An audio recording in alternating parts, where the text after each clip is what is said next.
জাকাত নিয়ে কি বলে গেল তারেক রহমান, মনোযোগ সহকারে শুনুন। ইসলামী বিধানে এমনভাবে জাকাত বন্টন উৎসাহিত করে যাতে একজন জাকাত গ্রহীতা প্রথম বছর জাকাত গ্রহণ করার পরের বছর আর জাকাত গ্রহণ করা যেন না লাগে, না প্রয়োজন হয়। বিশেষজ্ঞগণ বলছেন পরিকল্পিতভাবে জাকাত বন্টন করা গেলে দারিদ্র্য বিমোচনে জাকাত একটি যুগান্তকারী ভূমিকা পালন করতে পারে। ধনী দরিদ্র সব মিলিয়ে দেশে বর্তমানে পরিবারের সংখ্যা প্রায় 4 কোটির মতো।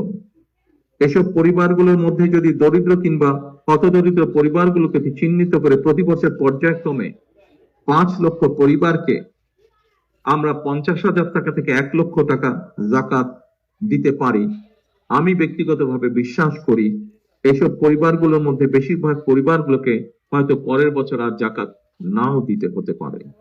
লক্ষ্য ভিত্তিক এবং সুনির্দিষ্ট পরিকল্পনার মাধ্যমে যদি জাকাত দেওয়া সম্ভব হয় তাহলে 10 থেকে 15 বছরের মধ্যে শুধুমাত্র জাকাত ব্যবস্থাপনার মাধ্যমেই দেশের বহুলাংশে দারিদ্র বিমোচনে সম্ভব।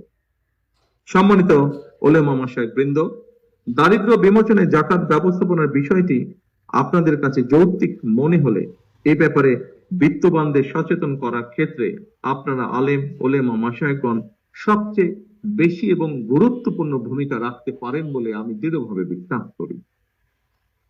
জাকাত ব্যবস্থাপনার মাধ্যমে দারিদ্র বিমোচন করার লক্ষ্যে দেশের শীর্ষস্থানীয় আলেমা ওলেমা, ইসলামিক স্কলার এবং সরকারি কর্মকর্তা সহ সংশ্লিষ্টদের নিয়ে ধর্ম মন্ত্রণালয়ের মাধ্যমে অথবা তার অধীনে বিদ্যমান জাকাত বোর্ডকে নিশ্চয়ই আমরা পুনর্গঠন করতে পারি।